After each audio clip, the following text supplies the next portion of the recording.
1 Yohanes 4 ayat yang ke-8. Ini judul perikopnya adalah Allah adalah kasih. Siapa yang tidak mengasihi, ia tidak mengenal Allah, sebab Allah adalah kasih.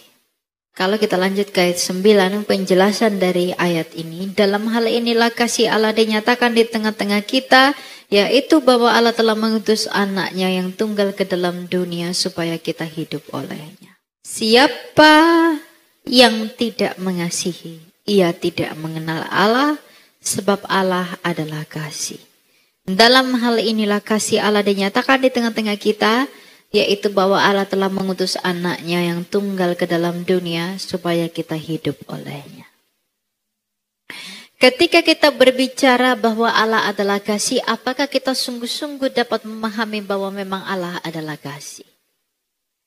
Ketika kita berbicara bahwa Allah adalah kasih, itu bukan tentang suatu kasih atau sebuah kasih, tapi Allah adalah kasih itu sendiri. Dan berbicara tentang Allah adalah kasih tidak bisa dipahami oleh manusia kalau manusia itu tidak mengenal siapa dirinya. Oleh karena itu saya akan mengaitkan bahwa Allah adalah kasih ini dengan peristiwa mula-mula, yaitu ketika Tuhan menciptakan manusia. Apakah Anda mengerti mengapa Anda ada di dunia ini? Apakah manusia mengerti mengapa ia dicipta ada di dunia ini? Ketika Allah yang agung dalam kemuliaannya berkata, beranak cuculah dan penuhilah seluruh bumi. Apakah artinya semuanya itu? Ada orang yang mengatakan, manusia diciptakan untuk menyembah Allah. Ada yang lain mengatakan, manusia diciptakan untuk bersorak-sorai kepada Allah. Ada yang mengatakan, manusia diciptakan Allah untuk menjadi pesuruhnya Allah. Ada juga mengatakan Allah menciptakan manusia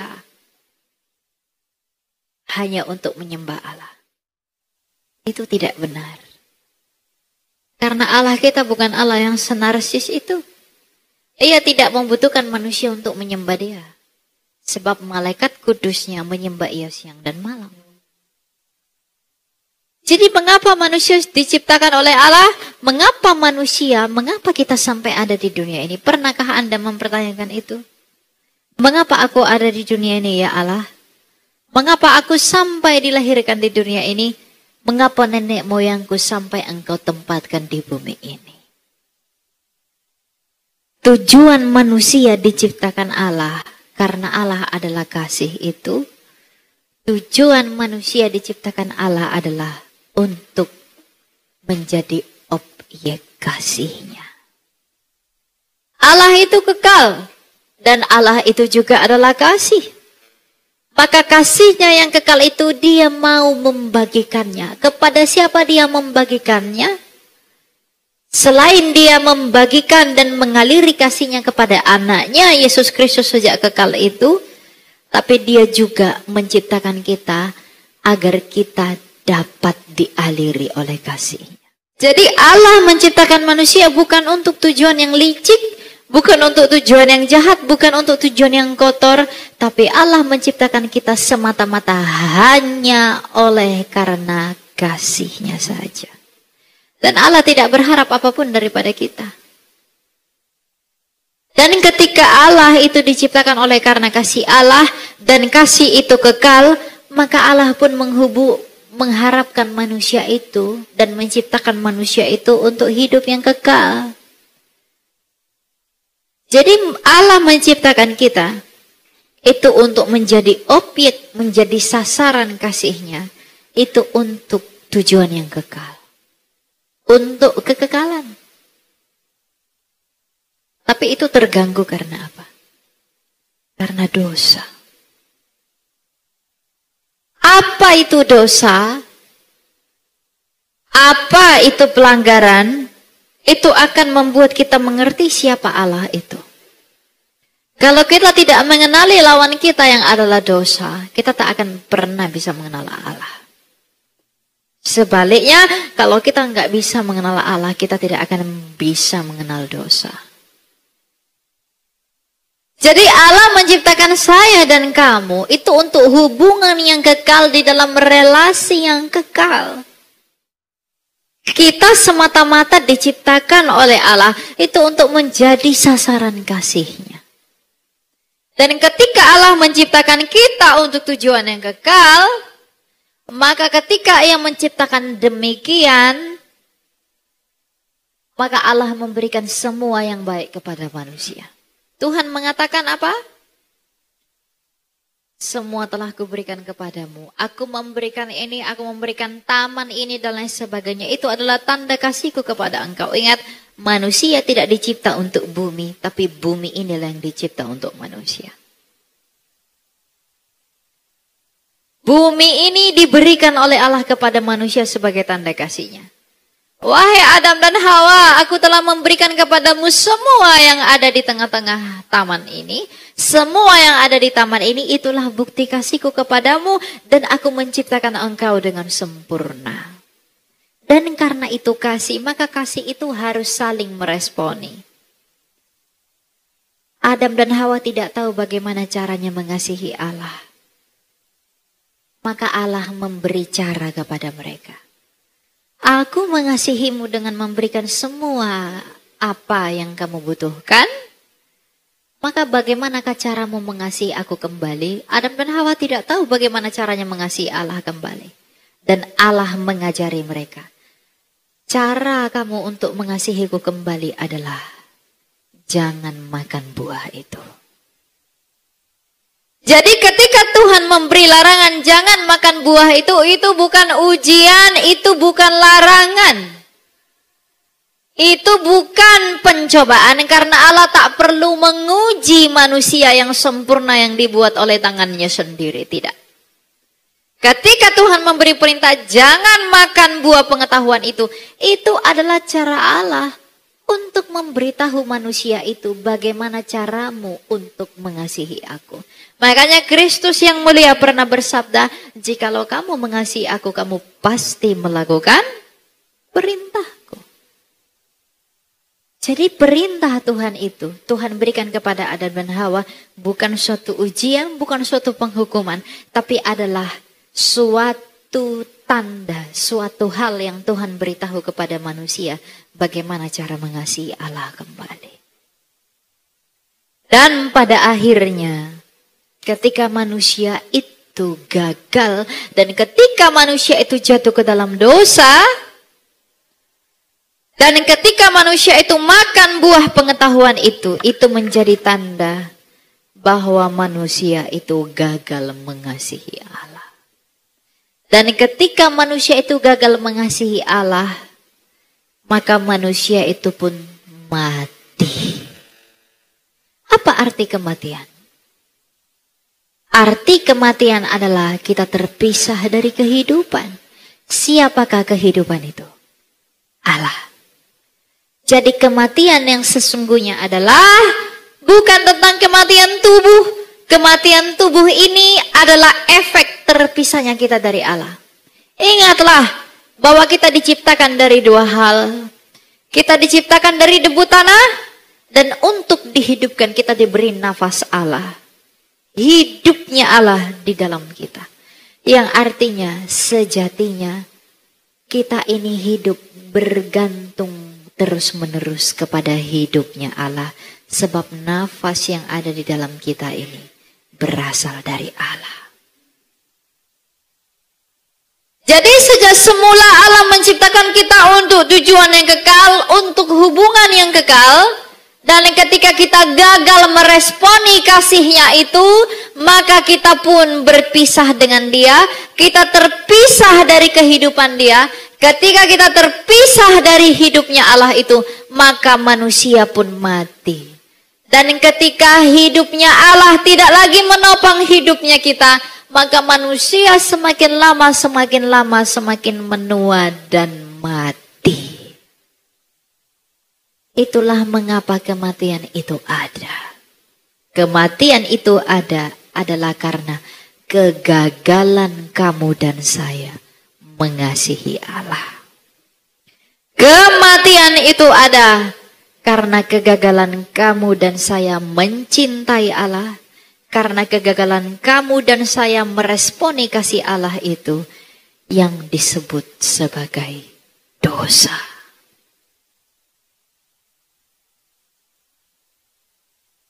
Dosa itulah yang membuat kita terpisah dari hidupnya Allah. Makanya kalau ada orang bilang, oh saya tidak percaya adanya Tuhan, saya tidak percaya adanya Tuhan. Itu orang-orang ngomong begitu, itu orang-orang bodoh. Kalau dia tidak percaya adanya Tuhan, lalu mengapa ada kematian? Tuhan ciptakan kamu bukan untuk dimatikan. Ada suatu konsep agama yang mengatakan Tuhan memang ciptakan kita, diciptakan lalu ditakdirkan untuk dimatikan. Ngapain kamu diciptakan untuk dimatikan? Jadi pahamilah betapa mulianya kamu di hadapan Allah itu. Pahamilah sejak semula betapa sempurnanya kamu dan saya dirancang oleh Allah. Pahamilah sejak semula betapa besar kasih Allah kepada kita manusia, sehingga semua yang di bumi ini dicipta untuk saya dan kamu. Kalau kita mengerti betapa mulianya kita dicipta Allah sejak semula, kalau kita mengerti betapa besarnya kasih Allah kepada kita sejak semula, bahwa memang kita dicipta Allah untuk hubungan yang kekal bersama dengan Dia terus-menerus. Kita diciptakan oleh Allah untuk menjadi sasaran kasih-Nya, tapi kita menjadi rusak karena dosa. Maka kita pun harus mengenali betapa mengerikannya dosa itu. Kadang orang tidak dekat dengan Allah karena ia tidak mengerti mengapa dia ada oleh Allah itu. Dampak dosa itu sangat mengerikan. Kejadian 3 ayat yang ke-8 ke-9. Tuhan Allah memanggil manusia itu dan berkata, "Di manakah engkau?" Ia menjawab, "Ketika aku mendengar suaramu di taman aku menjadi takut, karena aku telanjang maka aku bersembunyi." Firman-Nya, "Siapakah yang memberitahumu bahwa engkau telanjang? Apakah engkau makan buah dari pohon yang kularang untuk dimakan?" Jawab manusia itu, "Perempuan yang kau berikan di sisiku, dialah yang memberi buah dari pohon kepadaku dan aku makan." Berfirman Tuhan Allah kepada perempuan itu, "Apa yang telah kau perbuat ini?" Disinilah efek dosa itu muncul pertama kali, saking mengerikannya dosa itu. Apa? Allah yang ada ketika saya membaca ayat ini, saya terharu melihat bagaimana Allah mempertanyakan manusia itu dengan penuh kasih. "Di manakah engkau? Apakah yang kau perbuat ini?" Bayangkan Allah yang sempurna dalam keagungannya, Allah yang besar di dalam tahtanya, menaruh belas kasihan kepada ciptaan seperti kita ini. Apa jawab manusia itu? "Perempuan yang kau berikan di sisiku." Siapa yang disalahkan Adam ketika dia jatuh ke dalam dosa? Siapa? Tidak. Allah. Perempuan yang kau berikan itulah yang membuat aku jatuh ke dalam dosa. Dosa yang ada di dalam Adam ini membuat dia menyalahkan Allah untuk pelanggarannya sendiri. Ketika saya baca ayat ini, bukankah setiap hari kita demikian di hadapan Allah? Bukankah kita setiap hari seperti ini di hadapan Allah? Bukankah kita menyalahkan Allah untuk semua apa yang tidak pernah Allah lakukan? Bukankah kita begitu keji terhadap Allah, membalaskan kejahatan untuk kasih karunia Allah itu? Inilah dosa itu. Kalau kita tahu betapa mengerikannya dosa itu, kita tidak akan menyerahkan kehendak kita kepada Dia. Dosa inilah yang membuat saya dan kamu terpisah dari Dia. Ada begitu banyak orang kepahitan kepada Allah untuk sesuatu yang tidak Allah perbuat. Ada begitu banyak orang yang menuntut kesalahan kepada Allah, sedangkan Allah tidak pernah melakukannya, tanpa sadar bahwa dosa yang begitu besar di dalam diri kita lah yang membuat kita gagal melihat Allah. Kalau kita tahu betapa mengerikannya dosa ini, Bapak, Ibu, dan anak-anak muda, kita tidak akan mudah menjual diri kita kepada Dia. Saya adalah orang yang sangat berdosa, dan kamu pun demikian.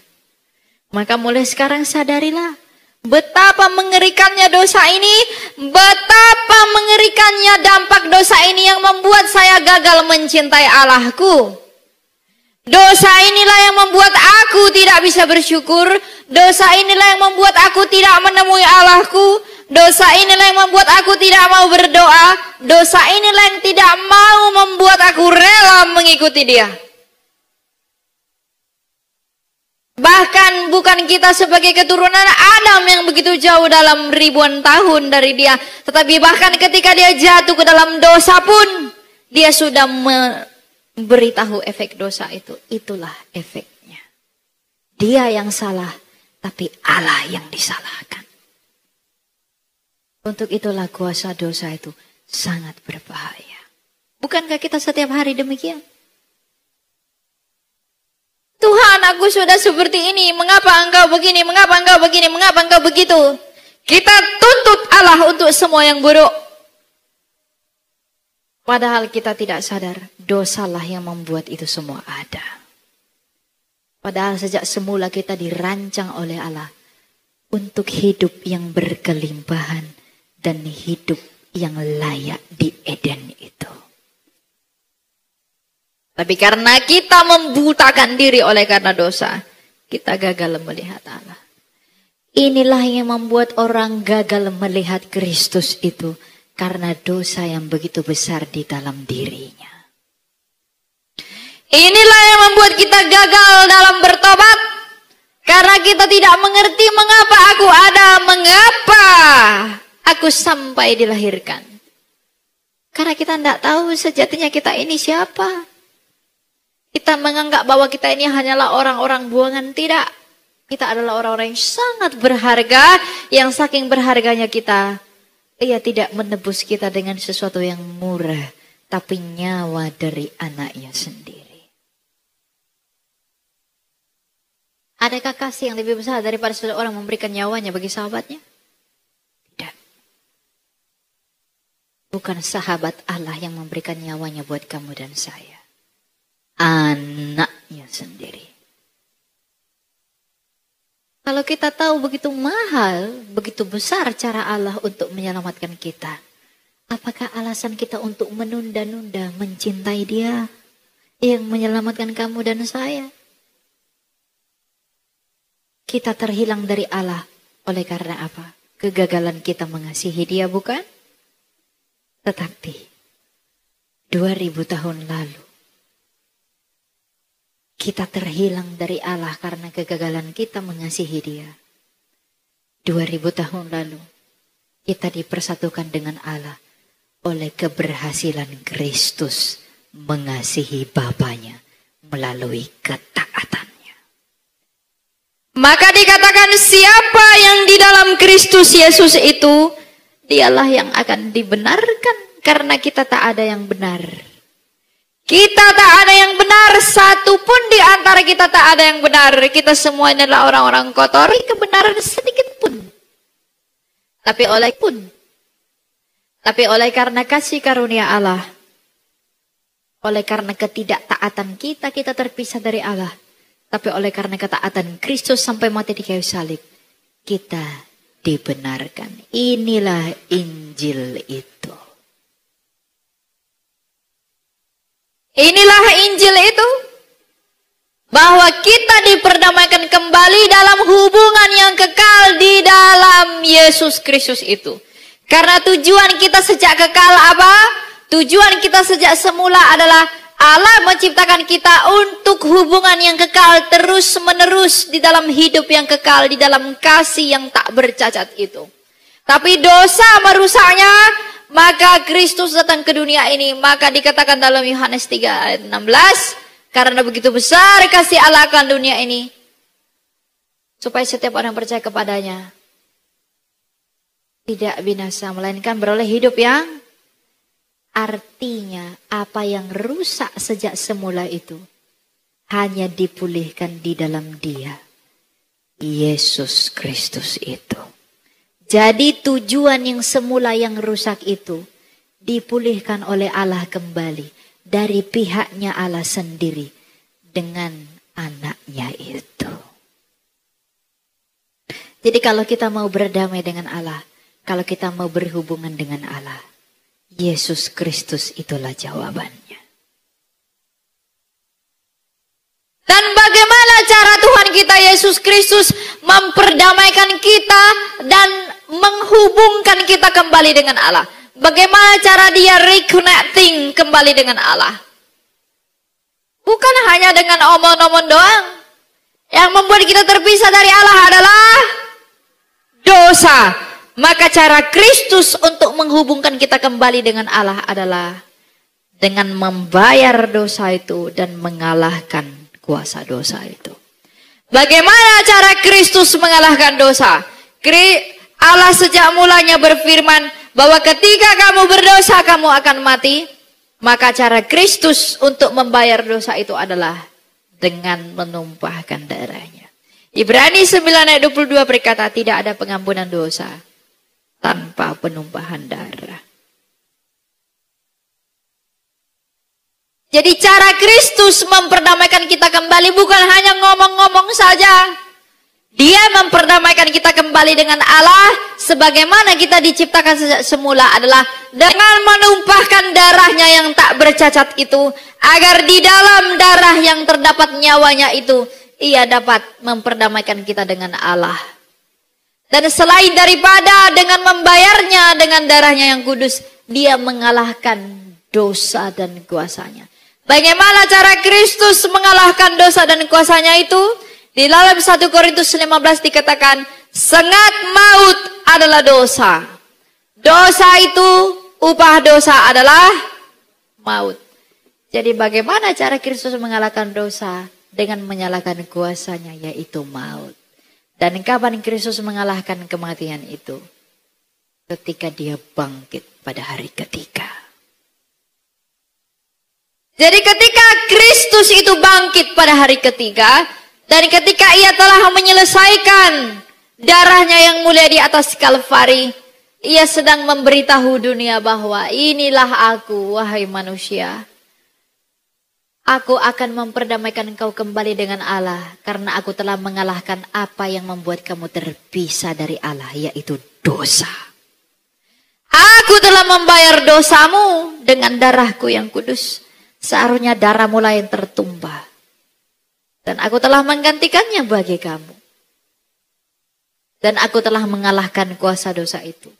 Lihatlah, kematian tidak dapat menahan aku. Aku telah menginjak-injak kuasa kematian itu. Aku telah hidup kembali dari kematian itu. Artinya, kalau kamu mau hidup kembali untuk selama-lamanya, pandanglah kepadaku yang telah hidup dari mati.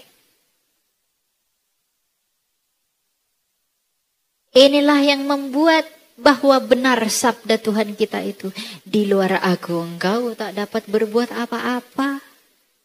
Sebab siapakah yang melakukan yang seperti Kristus lakukan? Tidak ada. Adakah yang bangkit dari mati selain Yesus? Banyak. Tapi metong lagi kan? Lazarus, ketika dibangkitkan Tuhan Yesus, dia hidup 40 tahun lagi. Dan mati lagi. Dan dia tidak pernah tertawa lagi. Mengapa dia tidak pernah tertawa lagi?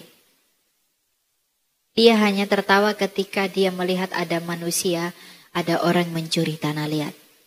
Dia bilang, tanah liat kok curi tanah liat.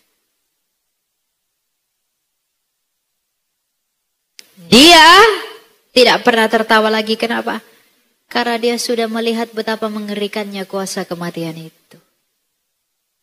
Jangan main-main dengan kematian. Kalau kamu dalam Kristus jangan berani mati. Sebab itu bukan untuk 1, 2, 5 ribu tahun selama-lamanya. Mengerikannya kuasa dosa itu. Tapi ada penghiburan bagi kita. Kuasa dosa telah dikalahkan.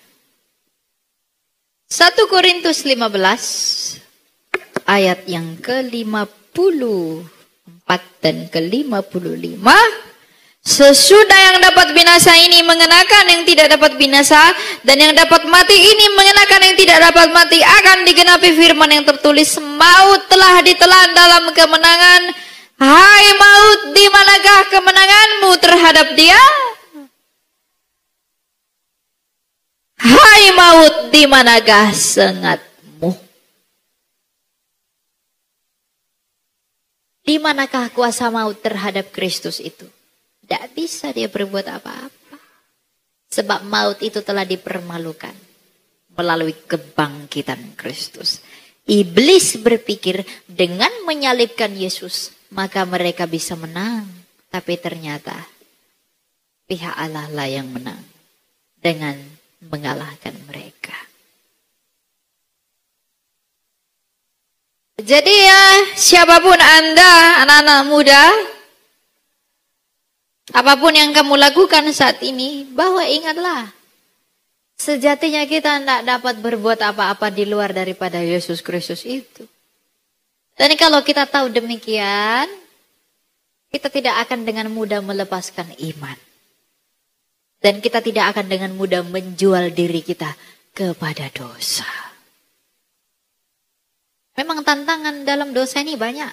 Saya juga bergumul tiap hari. Angan-angan yang liar, pikiran yang enggak benar, lain sebagainya. Tapi itulah peperangan dan pertandingan kita. Melawan itu semua. Orang kudus bukanlah orang yang tanpa dosa. Orang kudus adalah yang berjuang dan mengenali dosa-dosanya. Karena dia kudus bukan dari dirinya, tapi oleh karena kerendahan hatinya, yang dengan demikian dia beroleh pengudusan dari Kristus. Makanya dikatakan dalam 1 Yohanes 1:9, ia adalah setia dan adil. Jikalau kita mengaku dosa kita, ia akan menyucikan kita dari segala pelanggaran kita. Jadi hal yang terpenting dalam hal mengikut Allah kita itu, dalam hal mengikut Yesus itu apa? Kita mengerti dulu siapa saya dan siapa Allah. Kuasa dosa di dalam diri saya ini, kuasa dosa di dalam diri kita ini begitu besar sehingga itu membutakan kita di dalam maksud-maksud dan hikmat Allah yang begitu baik.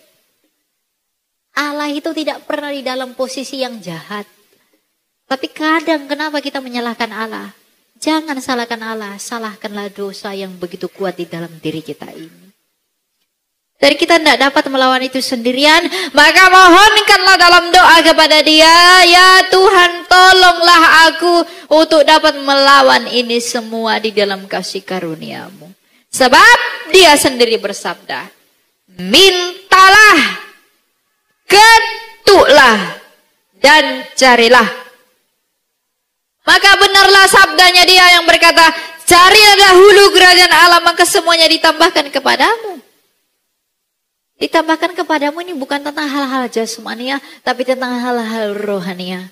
Karena apakah pentingnya kamu memiliki semua hal-hal yang jasmani ini, tapi rohmu tidak punya pendamaian, maka ketika kamu mati, kemanakah rohmu pergi?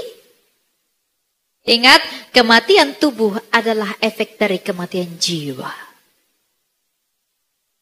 Karena jiwa kita tidak lagi memperoleh hidup dari Allah, maka tubuh kita pun ikut mati. Dan orang sekarang banyak terbalik, lebih fokus kepada tubuhnya daripada keselamatan jiwanya.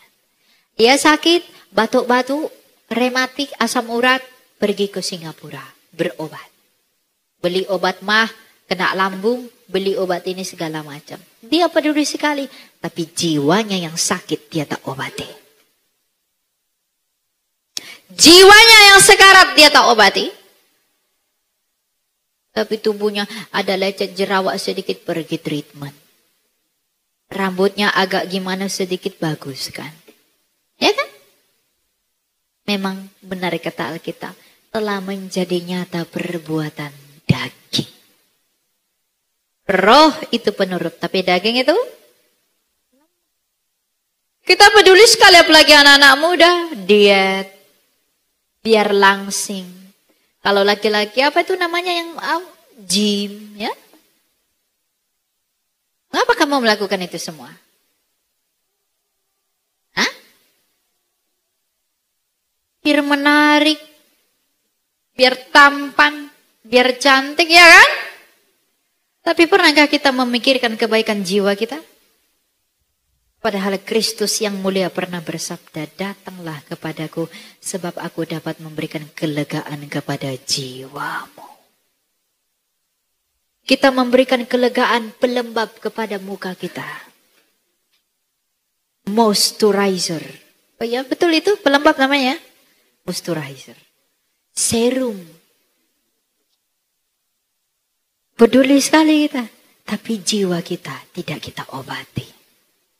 Bukankah telah menjadi nyata siapakah yang kita prioritaskan, Bapak Ibu?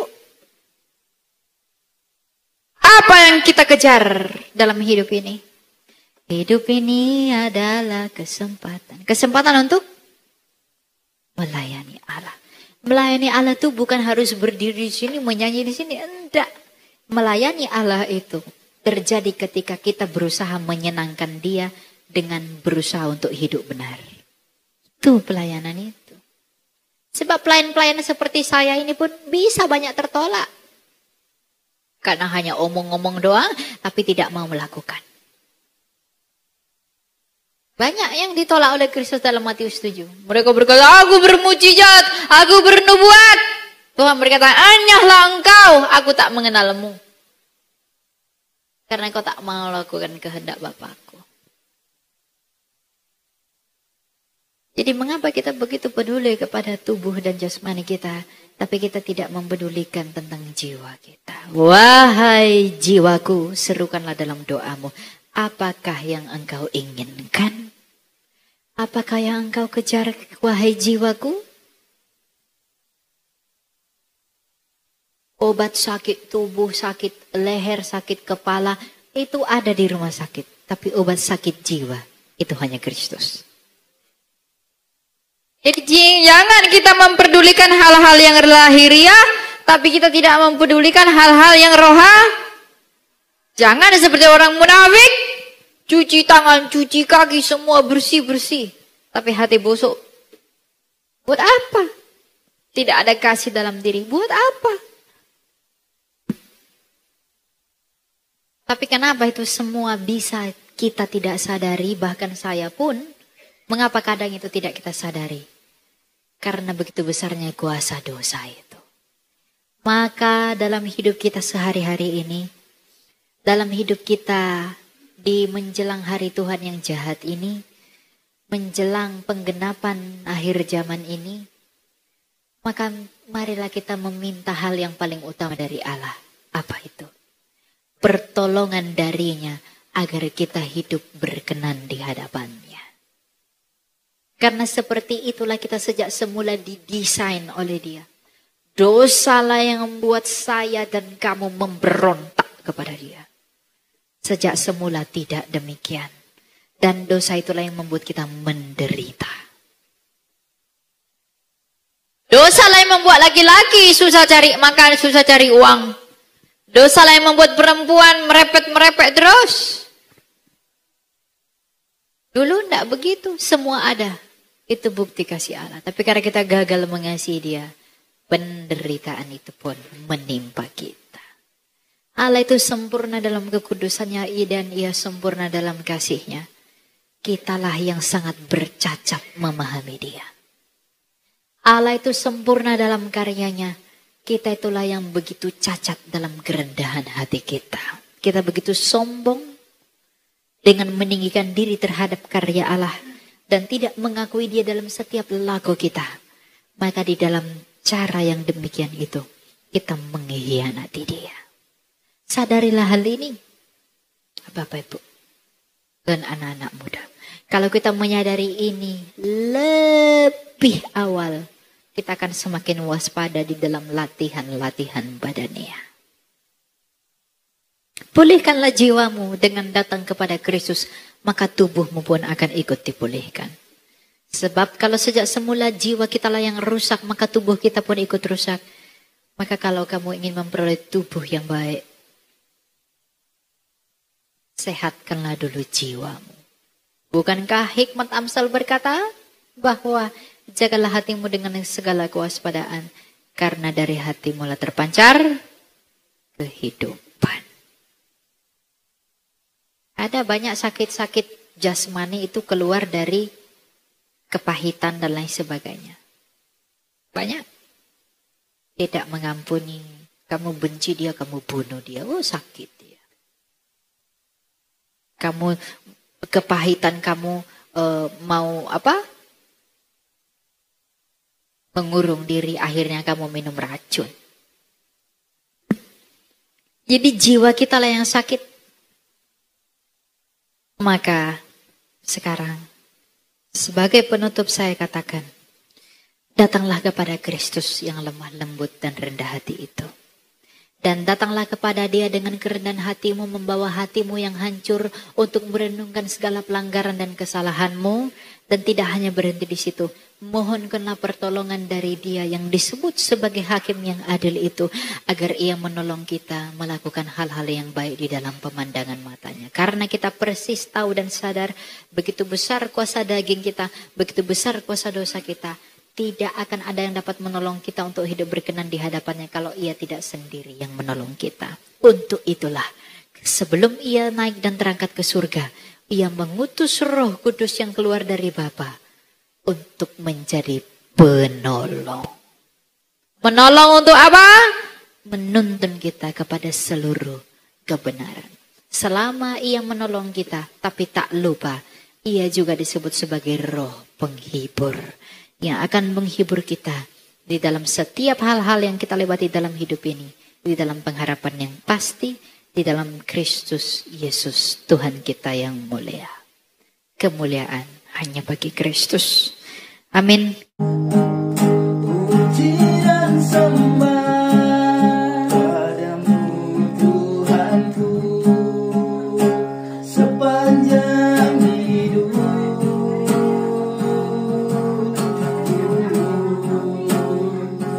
Inilah yang